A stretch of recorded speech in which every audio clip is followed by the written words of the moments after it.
Amazing morning, Team Eagles! Kumusta po kayong lahat? Thank you, Mentor Jocelyn, sa introduction.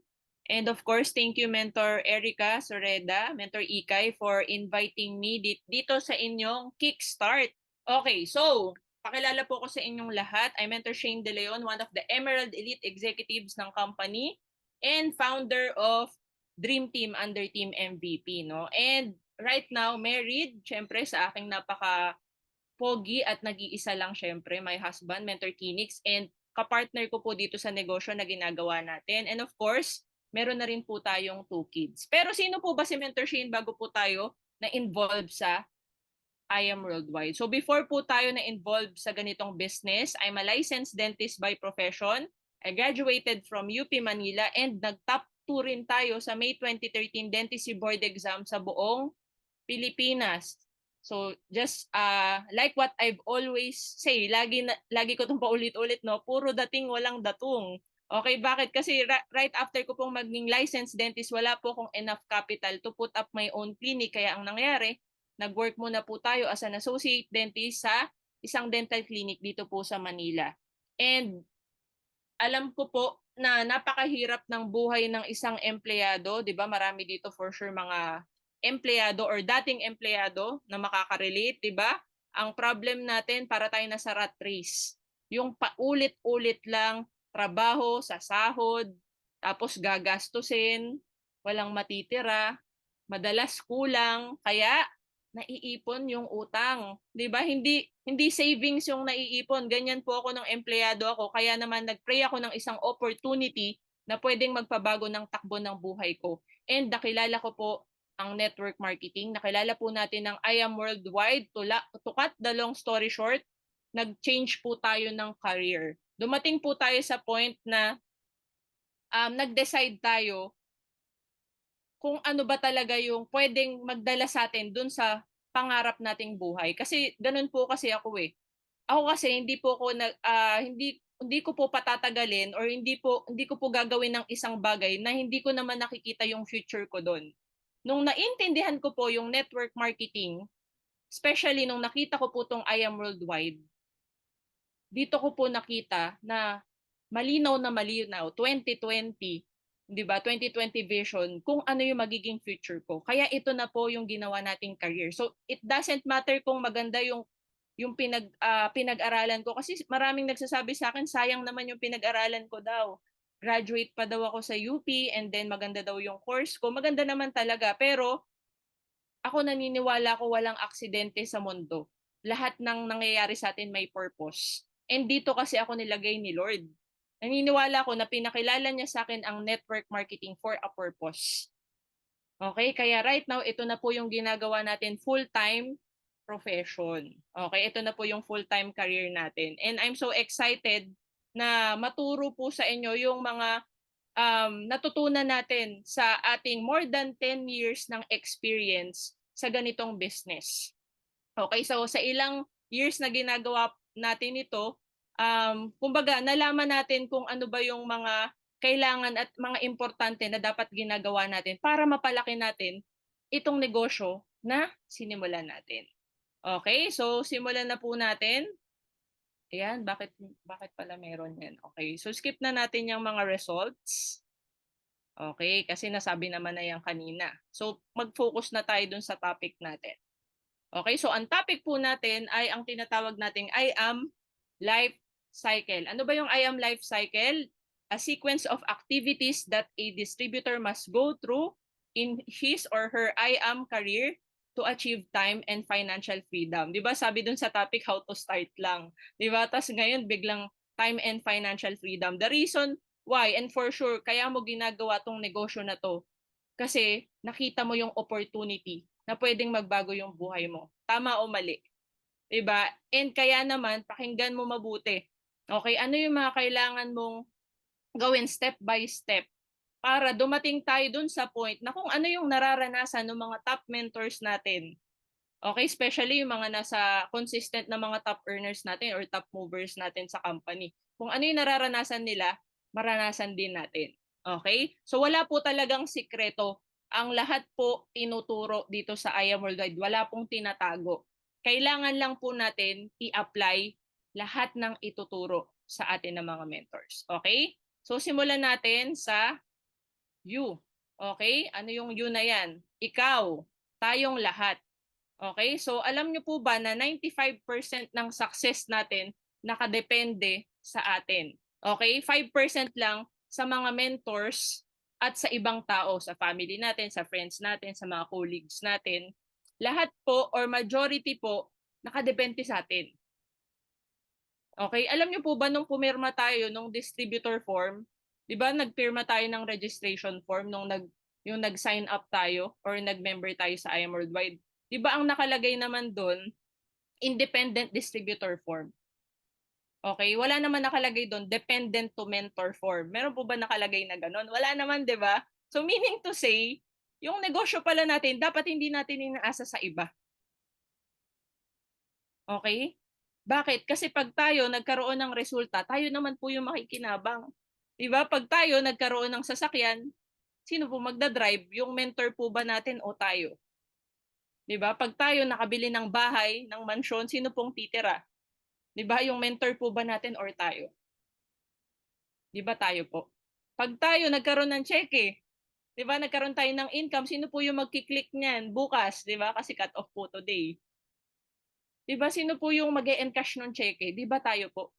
Ibig sabihin yung fruit of our labor tayo po yung makikinabang.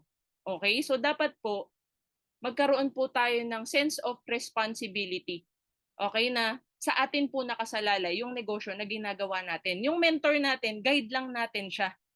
Siya yung magsasabi ano yung mga gagawin, pero tayo yung mag-i-implement. Bibigyan niya tayo ng mga instructions, pero tayo dapat yung gagawa. Hindi pwedeng iaasa lang natin sa mentor natin or else hindi lalaki yung negosyo natin.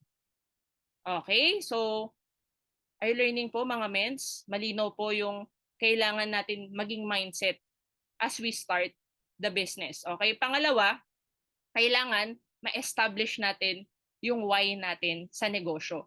Okay? So, kailangan alam natin yung reason why. Sabi nga, when the why is clear, the how is easy.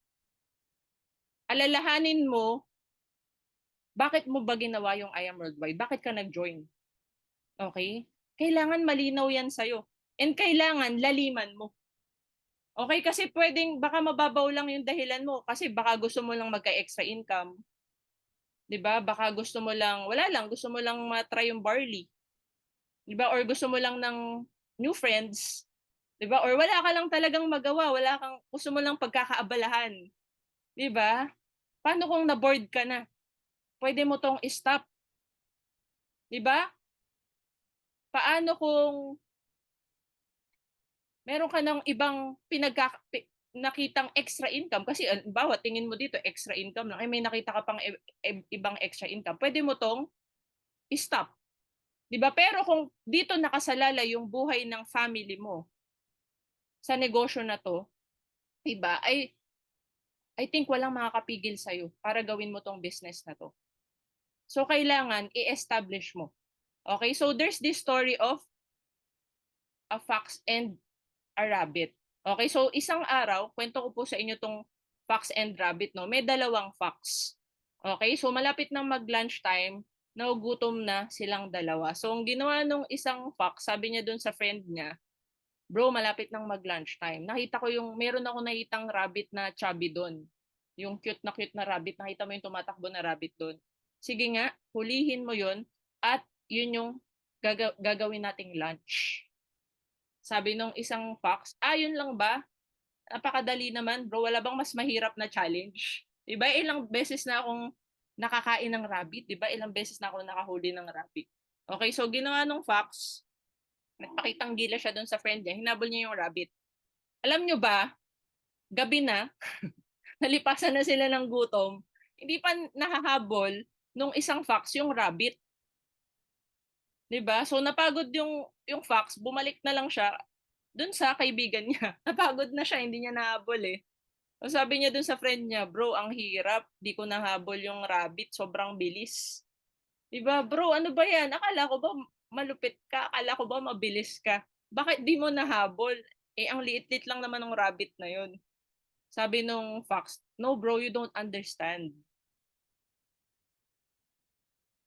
I am just catching the rabbit for my lunch. I'm chasing the rabbit for my lunch, but the rabbit is running for his life." So nakuha niyo po ba yung moral ng story? Are you running just for your lunch or are you running for your life? 'Di ba? Para saan? Bakit mo ginagawa yung I am worldwide? Para lang ba makakain ka ng 3 beses sa isang araw? Or dito nakasalalay yung buhay at kinabukasan ng pamilya mo? Kami po ni Mentor Phoenix, wala na po kaming ibang ginagawa. Binurn na namin yung ship. Sinara namin yung iba namin mga traditional business. Wala na kaming ibang source of income, kundi I am worldwide na lang. Dati may traditional businesses kami, wala na. Wala na lahat. Bakit? Kasi ito na po yung finocus namin. Okay, kasi ito na po talaga yung bread and butter namin. Kaya wala pong makakapigil sa amin. Hindi nyo man po to gawin, di ba? Kami po, tuloy lang po kami ni Mentor Phoenix. Gagawin pa rin po namin yung negosyo. Wala pong makakapigil. Kahit sabihan nyo kami, Mentor Shane, tigil mo na yung I am worldwide. Mentor Phoenix, tigil mo na yung I am worldwide. Wala, hindi nyo po kami mapapastop. Kasi malalim po yung reason namin. And bukod sa family namin, 'di ba? Meron na rin pong mga taong nag-trust sa amin. Meron na rin pong mga taong naniwala sa amin. 'Di ba? Na kahit isa lang ang matira diyan, 'di ba? Wala kaming karapatang huminto dahil nagtiwala tong mga tao na to sa amin. 'Di ba? May mga grupo na po kami. May mga tao na po kaming inaalalayan. So bakit namin ititigil? 'Di ba? Wala kaming karapatan dahil kumbaga we have this responsibility na matulungan din sila. So yun din bukod sa family namin, yung grupo namin or yung mga downlines namin, sila yung reason why namin. Okay? So are you learning po mga mens? So I hope sa araw na to, 'di ba, bago mamayang gabi mag-reflect ka din. 'Di ba? Bakit mo nga ba ginagawa yung business? Okay? So next natin, acquire the right attitude, belief, and mindset. Okay, sa negosyo na to, hindi pwedeng hataw lang ng hataw. Kailangan nagiging tamang tao tayo. Sabihin mo nga, tamang tao. Or type mo, tamang tao. Okay? Kailangan maging tamang tao tayo. Okay? Ngayon, paano ba maging tamang tao sa negosyo na to? Okay? So, unang-una, kailangan natin magkaroon ng tamang attitude. Good learning, listening, and lecturing attitude. Okay? So, unang-una dapat, never tayong mag-stop matuto. Kahit na dumating sa point na kumita na tayo ng malaki, dapat, lagi tayong hungry for more knowledge. Dapat always tayong hungry for learning. Okay? Kasi magsa-stop yung growth natin as a person, as a leader, kapag feeling natin, alam na natin ang lahat. Okay? Kailangan masipag tayong umattend ng mga trainings. Kasi malay mo, 'di ba, may masabi yung mentor na yun yung kailangan mong marinig, kaso ayaw mo umattend. Isip ka ng isip, ano bang gagawin ko? Bakit gano'n? Hindi ako magkaroon ng resulta. Bakit si mentor ganito, ganyan na, ako ganito pa rin. 'Di ba? Minsan may mga ganun tayo iniisip natin ano ba yung mga kulang natin or ano pa ba yung mga hindi natin nagagawa. Lahat naman sinasabi naman sa trainings. Baka mamaya hindi lang tayo talaga uma-attend, selective kasi tayo. Uma-attend lang tayo pag trip natin. 'Di ba? Sabi ng mentor ko, hindi ko 'to makakalimutan, ang pinakamalupit na training yung hindi mo na-attendan. 'Di ba? Kaya ako, hindi ako papayag na ko yung training pala yun yung pinakamalupit. Baka may masabi doon yung mentor na kailangan ko marinig. So kailangan umattend ako. Okay? So dapat may initiative tayo na malaman yung mga schedule ng trainings.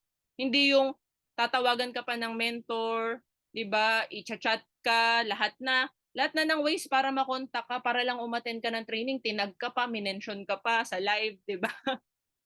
Samantalang dapat tayo, may kusa na tayo kasi kapag meron tayong good learning attitude, may initiative. Ibig sabihin, tayo mismo may kusa. In Tagalog, may kusa. The question is, may kusa po ba tayo? Or pinipilit pa tayo ng mentors nating umattend? I hope hindi. Kasi business natin to. So dapat tayo, meron tayong um, initiative to attend trainings. Ano pa? Read self-development books. Alam nyo ba, millionaires and billionaires are wide readers. 'Di ba? Sa dami ng mga napanood ko na mga or nabasa ko na mga millionaire or mga successful na tao, 'di ba? Ang common denominator po ng mga tao na to ay mahilig po silang magbasa ng mga self-development books.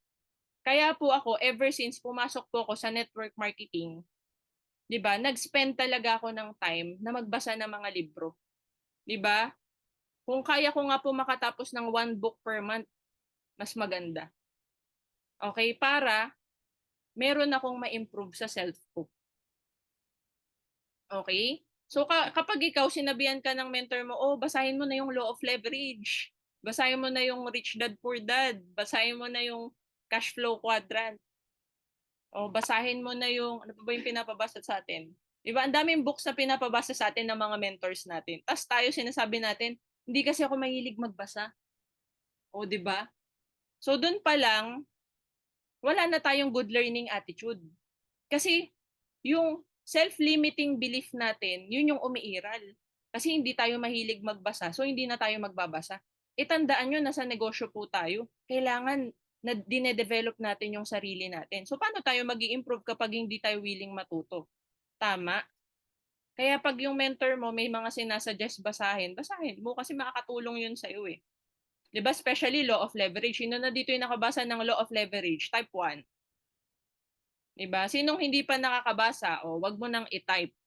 Bumili ka na ng book kasi available 'yan sa office natin. Next, always listen to successful people. 'Di ba? Marami tayong pwedeng makausap. 'Di ba? Marami tayong pwedeng hinga ng advice. Pero be careful kung sinong papakinggan mo. Kasi baka mamaya yung taong pinapakinggan mo, wala pa naman yan napatunayan. 'Di ba? Baka negative lang yung finifeed niyan sa mind mo. Tandaan mo, kung gusto mong magkaroon ng resulta, dapat yung kausapin mo yung may resulta. Yung nakapunta na dun sa gusto mong puntahan. Ang hirap kasi yung ask tayo ng ask ng advice, ang kinakausap natin yung hindi pa naman nakapunta dun sa gusto nating puntahan. 'Di ba? Halimbawa, merong example na lang, gusto mong pumunta sa Baguio. Tapos yung tinanong mo, yung never pa nakapunta sa Baguio. 'Di ba tinanong mo siya, "Uy, paano makapunta sa Baguio?" Sa tingin mo ba, malilid ka niya doon sa tamang daan? Hindi. 'Di ba? So halimbawa, i-ano na lang natin, example natin dito sa I Am Worldwide, gusto mo mag-Sapphire. Tapos yung tinatanong mo, hindi pa Sapphire. 'Di ba? Parang walang sense yun eh, 'di ba? Kailangan yung tatanungin mo yung nag-Sapphire na. O 'di ba? Kung hindi ka pa nagro-ruby, ang tanungin mo yung nag-ruby na. Kung gusto mo mag-emerald, yung tanungin mo yung nag-emerald na. Kung gusto mo mag-diamond, yung tanungin mo yung nag-diamond na. Ganun po yun kasimple mga mens. Gusto mo magka-car? Tanungin mo yung may car na. Okay, yung nakalampas na sa first car ang tanungin mo, hindi yung nahatakan. 'Di ba? Kasi pag tinanong mo yung mga, yung kuwari merong nahatakan. 'Di ba kasi meron naman yan, nangyayari yan sa atin eh. 'Di ba? Ibig sabihin hindi niya na-handle ng tama yung result niya. 'Di ba? So, sa tingin mo ba tama na magtanong sa kanya? I don't think so. Dapat yung tanongin mo yung nakalampas na dun sa first car, yung result. Kasi yun, for sure, yung mga nakalampas sa first car, which is yung mga naka-sports car na, alam nila kung paano i-handle yung first car. 'Di ba? So ganun siya mga mens. Kailangan ina-analyze natin. Hindi yung tanong lang tayo ng tanong tapos accept lang tayo ng accept ng advice. Pero hindi naman tamang tao yung pinapakinggan natin. Are you learning po ba mga mentors? Ayan. So I hope marami tayong natututunan. Ano pa? always ask for feedback. Ako naniniwala ako na ang taong willing matuto, willing magpa-feedback. Hindi natatakot ma-criticize. Tama. Nung college ako, naalala ko, every end of the semester, laging nagpapapasa ng feedback questionnaire sa mga professor namin. Okay? Kasi in that way, nagigauge ng faculty kung ano yung mga kailangan i-improve ng mga professor namin. Naalala ko yon, lagi yon. 'Di ba? So, syempre, pag na-compile nila yung mga feedback ng mga students, 'di ba? Pagmi-meetingan nila yon para kausapin yung faculty para ano pa yung mga kailangan nilang improve para mas maging better teacher sila. So, ganun din dito. Kailangan willing pa rin tayo magpa-feedback. Hindi lang po to sa mga bago kahit po yung mga matatagal na. Kahit po tayo mga top mentors, kailangan willing pa rin po tayo magpa-feedback. Kasi pag feeling na natin, alam na natin lahat, magaling na tayo, wala na talagang growth yun. Kaya ako, every now and then, nag-a-ask talaga ako sa mga leaders ng feedback. Diba? How I was as a leader, ano yung pwede kong i-improve. Diba? Ano yung sa tingin nila na mga nakikita nila na hindi maganda, 'di ba? Para ma-improve. Kasi pag hindi natin kasi akala natin sa perspective natin okay na tayo, pero sa paningin pala ng ibang tao hindi. Kapag hindi kasi tayo willing magpa-feedback, ibig sabihin ayaw talaga natin mag-grow or feeling natin magaling na talaga tayo. Narating na natin yung rurok, 'di ba? Which is yun yung magiging downfall natin. Okay, so dapat always ask for feedback. 'Di ba? Nag-IBP ka, gusto mong gumaling mag-IBP, magpa-feedback ka ng magpa-feedback. Hindi yung feeling mo, yung IBP mo perfect na. 'Di ba? Yung closing mo, akala mo perfect na, may improve pa 'yan. Paano ka mag-invite? Baka mamaya may kulang pa, baka kaya konti lang yung nagiging invites mo or nasiset mo ng appointment. Ask for feedback sa mentor mo. Kasi lagi kang nagwo-wonder, bakit ganun kayo? Wala pa rin akong pay-in. Lagi naman ako nag-i-invite. 'Di ba? Baka may mali sa closing or baka mali yung edification mo or yung build up mo sa mentor mo kung nagpapa-present ka pa. So ang daming factors na hindi mo malalaman ng sagot kung hindi ka nagpapa-feedback. Kung natatakot kang magpa-feedback. Kasi mataas yung pride natin minsan, ayaw nating makorek. Lalo na example, mas bata yung mentor natin. 'Di ba? Halimbawa, mas may edad tayo, yung mentor natin mas bata. Or ikaw professional ka, tapos yung mentor mo, kunwari high school graduate. 'Di ba? Kasi minsan doon natin ginigauge kung makikinig ba tayo sa tao or hindi or hihingi ba tayo ng feedback doon sa tao. So, tandaan mo, kailangan mag-humble down tayo. Okay, we have to have the humility to ask for correction or for feedback. Okay, ano pa? Ayun. Have the humility to accept mentor's correction. Okay, kahit mahirap. Especially pag dominant personality tsaka corrective personality, mahirap yan i-correct. Bakit? Ako yun eh. Dominant na, corrective pa, tas ko-correct mo ko. Diba kaya ako minsan nahihirapan din ako pag kino-correct ako, pero iniisip ko na lang, para sa akin yun. Para mas mag-improve pa ako. 'Di ba? Pero ako tumatanggap po ako ng correction or feedback basta maayos mong sasabihin. Kasi pag hindi maayos at wala sa hulog 'yan, ayun. Okay, kailangan din po respectful po tayo pag nagfi-feedback po tayo. Ay, meron pala akong bagong natutunan. Okay, share ko po sa inyo. Pag nagfi-feedback pala tayo, mas maganda na hindi tayo mag-focus doon sa mali niyang ginawa. Mag-focus tayo sa positive or suggestive yung feedback natin. So for example, meron tayong downline. Yung IBP niya, pangit yung tono niya. Halimbawa, monotone siya or nagsa-stutter siya or ano pa ba. Basta may mga, kumbaga, kasi syempre bago pa lang siya. So, hindi pala, mas better or better pala kapag isasuggest na natin kung ano yung pwede niyang gawin para mag-improve siya. Kesa sabihin natin, ang pangit ng tono mo, ano ka, para kang, tas bulol-bulol ka pa. Yung sinasabi mo yung mali niya.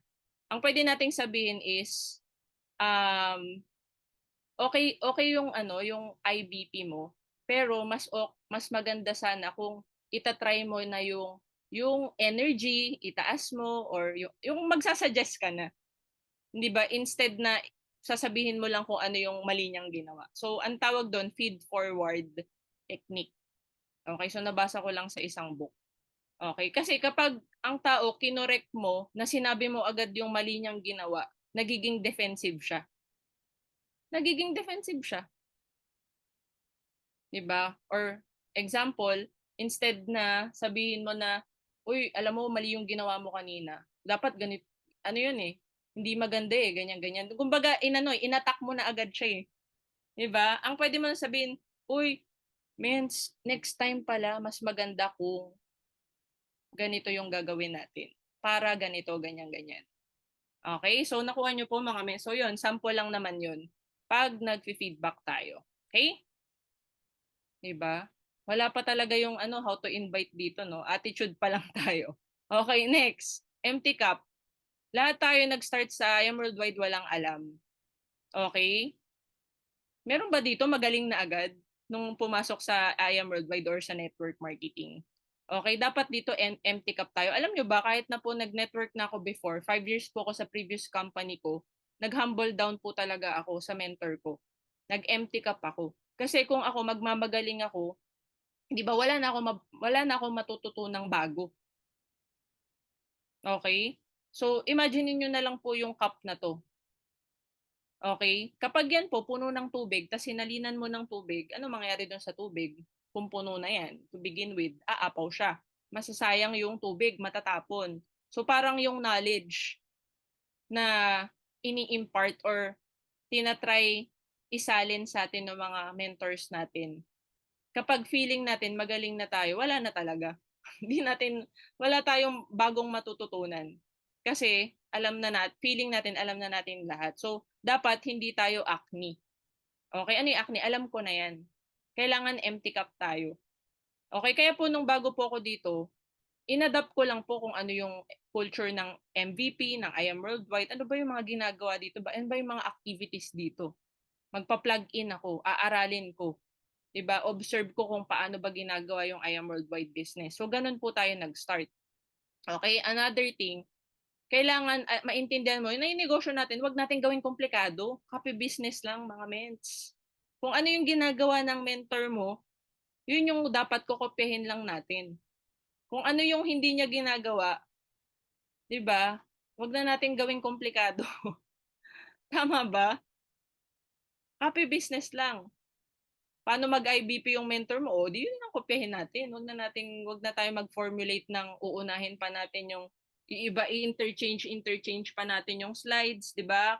Ano ba yung IBP? Company Products Complan, di ba? Ganun lang kasimple. Kung paano yung sequence, kopyahin natin. Okay? So, halimbawa, nag-aaral tayo mag-IBP, di ba? Halimbawa, meron kang gusto mo matutunan mag-IBP, o pili ka ng mentor na gusto mo yung IBP niya, tapos doon ka lang muna makinig ng makinig, kopyahin mo siya. Kasi ganun ako nung nag-start. Halimbawa, dito sa I Am Worldwide, ang kinopya ko lang yung IBP lang ni Mentor Pitch, yun lang muna, para hindi magulo yung utak ko. Mahirap kasi yung marami kang pinapakinggan, lalo na pag bago ka. Okay? So, sa unang beses na mapakinggan mo kasi yung IBP, na-excite ka pa lang. Di mo nga naalala yung mga kitaan eh. Na-excite ka lang, nabaliw ka lang. Sa pangalawa, mas naintindihan mo na siya. Di ba? Sa pangatlo, mas marami ka nang naintindihan. Okay? Pang-apat, memorize mo na pati yung jokes. Okay? Pang-lima, na-internalize mo na siya. So, repetition. Kung gusto mo makopya yung mentor mo, kailangan pakinggan mo siya repetitively, paulit-ulit. Okay? Yes, mentor attitude. Kailangan po, hindi po tayo nagno-no. Kahit mahirap, di ba? Kasi minsan may papagawa sa atin yung mentor natin pero ayaw natin. Tapos kunwari mahiyain ka, no? Sinabihan ka ng mentor mo, "Uy, tara, sama ka sa amin, ma'am, liars tayo." Di ba? No mentor. Ayoko niyan. Di ba? Hindi pwede. Kailangan willing tayong gawin yung mga pinapagawa ng mentor natin. Kasi yun yung ano eh, yun yung magpapagrow sa atin eh. Kailangan natin lumabas sa comfort zone natin. Okay, minsan kaya bumabagal tayo kasi selective tayo sa mentor natin. Yung sinusunod lang natin yung komportable sa atin, pero yung hindi komportable sa atin, hindi natin ginagawa. Kaya ang bagal. Kaya wag tayo magtaka bakit ang bagal, yung iba mabilis. Kasi yung mga nag-yes mentor lagi, yan yung mabibilis talaga yung result. Pansinin mo. Tama. Wala namang ituturo yung mga mentor natin na makakapahamak sa atin eh. Bakit? Kasi pag tinuruan natin pag tinuruan nila tayo ng mali, magkakamali din sila kasi bakit? Part tayo ng organization niya eh. 'Di ba? So ibig sabihin, yung ituturo sa atin, yung makakabuti sa atin. Tama? Okay. Next, another na kailangan nating i-acquire sa negosyo natin ay yung pagkakaroon ng positive mental attitude. Okay, dito kapag meron kang setbacks, meron kang mga challenges, may problems ka, kailangan marunong ka mag-handle ng emotions. 15 minutes, I'm fine. Okay lang ba i-type mo, 15 minutes, I'm fine? Okay, actually matagal nga yan eh. Sabi ni BPI ka, 1 minute lang dapat. Okay? So, pero ako ito yung pinapractice ko. Okay? Very doable to. Orasan mo lang. I-process mo yung emotions mo. Okay? And isa sa mga natutunan ko, paano yung tamang pag-process ng nararamdaman is mag-journal ka. Kung ano yung nafe-feel mo, isulat mo sa papel. Ay, nakakainis talaga. Yung invite ko, inindiya na naman ako. Pang 100 ko na tong red. Alam mo yon, i-process mo. Kailangan mo siyang i-process, okay? Hayaan mo na ma-feel mo yung emotion mo, pero wag masyadong matagal. Kasi kapag yan, hinayaan mo yung emotion mo na kontrolin ka, hindi ka magiging productive. Bakit? Mas stagnant ka, wala kang gagawin. Kasi, halimbawa, bad trip ka, wala kang wala kang ibang gustong gawin kundi mag-emote lang. Walang mangyayari mga miss. Dapat naka-schedule ang pag-i-emo. Diba? Sa sobrang dami nating dapat gawin, wala na nga tayong dapat time sa maraming drama. Okay? 15 minutes lang maximum na yan. Schedule natin. Master your emotions. Huwag mong hayaan yung emotion mo yung mag-master sa'yo. Or yung mag-control sa'yo. Or else, babagal ka talaga. Maraming magagaling sa I Am Worldwide. As in, kung pag-uusapan utak, substance, ang dami. Pero bakit may mga ganong tao pero hindi nagiging successful sa I Am Worldwide? Nawawala pa nga sila. Bakit? Kasi hindi sila marunong mag-master ng emotions. Nadadala sila ng emotions nila. Okay? So tayo, kailangan natin maaral to. It takes time. Hindi ko sinasabing ang galing-galing ko dito, pero dumating ako sa point na kahit merong problem, kahit halimbawa kami ni Mentor Kinix, meron kaming problem, nag-away kami, pero pagkaharap namin yung mga downlines namin, okay. Di ba? Hindi halata. Ganun kami kagaling. Di ba? Kasi dapat hindi natin hahayaan na yung emotions natin is ma-affect natin yung business natin. Ganun siya. When you're down, you go up. Ibig sabihin, pag ikaw meron kang nadadaanan ng mga challenges or problems, wag mo itong i-share sa mga downlines mo. Wag mo itong i-share sa humuhugot ng lakas sa'yo. 'Di ba? Napakamali na mag-share ka ng problem sa downlines. Kailangan, pag may problem ka, upline mo lang nakakaalam niyan. Tsaka si Lord. 'Di ba? Nasaan ba si Lord? 'Di ba nasa up, nasa taas siya eh. 'Di ba? So, never share to your downlines. 'Di ba meron kasing ganun eh, no? Down na nga, pinasa pa sa downlines. 'Di ba? Power. Sa'yo nga kumukuha ng motivation yung downline mo, 'di ba? Kukwentuhan mo pa siya, grabe. Na-injure na naman ako. 'Di ba? Nakakainis. Yung invite ko, sabi magjo-join, hindi naman pala. Ang hirap pala nito. 'Di ba sinabihan mo pa yung downline mo, ang hirap pala nito. Paano mo motivate yung downline mo tapos nagpapasa ka ng ganong negative na energy sa kanya, 'di ba? So ikwento mo na lang 'yan sa upline mo pero wag sa downline. Okay? So malaking factor pala 'yun. Pag nag-share tayo ng problema sa downlines, nakaka-affect 'yun sa kanila. Okay, ano pa? Avoid gossiping. Ito, sobrang waste of time nito, mga mins. Tigilan na natin yung mga marites or chismis. Lalo na kapag destructive. Ano yung destructive? Yung nakakasira dun sa reputation ng tao. Or minsan hindi naman tayo involved, nakikisawsaw pa tayo. So halimbawa, may mentor kumausap sa'yo tapos may kinukwento na alam mo ba si ganyan, ganyan, ganyan, ganyan. Nagchichismis siya. Tapos ginatungan mo pa, ay oo nga. Ganyan. Alam mo yun? Gumatong ka pa. 'Di ba? Ako kasi naalala ko, tinuro sa akin din ni Mentor Peach, kapag hindi ka involved dun, wag ka nang ano yun, wag ka nang maki-involve. Kasi hindi mo naman alam yung totoong nangyari. Hindi ka nga involved eh. Tapos makikisawsaw ka pa, tapos magko-comment ka pa ng kung ano man, 'di ba? So, sayang yung oras sa ganito. Hindi productive. Nakakasira din tayo ng reputation ng ibang tao. Okay? Next, law of association.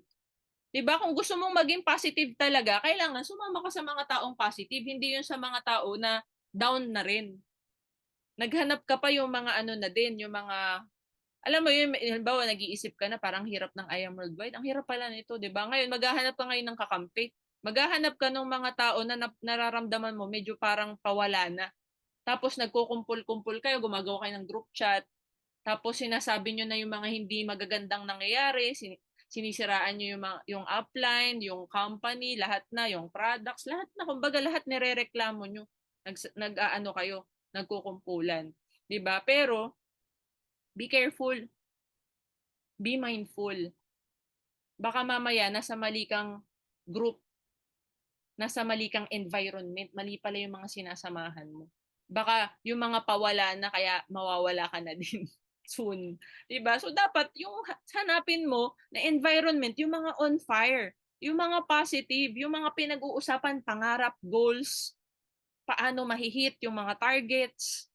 'Di ba? Yun ang samahan mo, hindi yung mga negative lagi pinag-uusapan. Tama? Hindi kasi siya healthy. Okay, next, seek to understand than to be understood. Okay, ito isa sa mga natutunan ko habang tumatagal ako sa negosyo na to. Be the better person or take the high road. Meaning to say, dapat mas matured tayo mas mag-isip at mas mag-decide. 'Di ba? Halimbawa, merong hindi magandang nagawa or nasabi sa atin. 'Di ba? Tayo yung dapat mas umintindi kaysa tayo dapat yung iniintindi. Tayo dapat yung mag-adjust kaysa yung tao pa yung nag-a-adjust sa atin. Relationship business tayo eh. Ang hirap naman makisama kapag yung tao hirap na hirap makisama sa'yo. Kasi iintindihin ka pa nila dahil ang sablay ng attitude mo, 'di ba? So tayo mismo dapat i-assess din natin yung self natin. Tayo ba yung mas iniintindi or tayo yung mas umiintindi? Okay, so dapat tayo mas umiintindi tayo. Okay, next, be grateful always. Kaya lang naman tayo minsan parang nalulungkot tayo kasi nakakalimutan na natin maging thankful sa kung ano yung mga blessings na natatanggap natin kahit maliliit pa yun. Kasi bakit? Yung tinitignan natin minsan yung wala. 'Di ba? Halimbawa, wala ka pang sports car, yun yung mas pinofocus mo, nakakainis wala pang sports car. Or nakakainis hindi pa ako rank up. 'Di ba? I-appreciate mo muna kung ano yung meron ka ngayon. Halimbawa, nainis ka, wala ka pang sports car, pero may first car ka naman. Hindi mo ina-appreciate may first car ka. 'Di ba? At least may car ka. Naiinis ka kasi may bills ka. Yun na lang, example. Kasi ang daming bills ngayong January, no? Dahil dami nating kinaskas nung December. Tama ba? 'Di ba? Kaway-kaway po dyan sa mga kaskasan buddies natin dyan. 'Di ba? Naiinis tayo kasi ang daming bayarin. 'Di ba? Maging masaya ka, may bayarin ka. Ibig sabihin, meron kang may opportunity kang makapagbayad, merong I am worldwide eh. Meron kang tool. Tama ba? Simplehan na lang natin, buhay ka.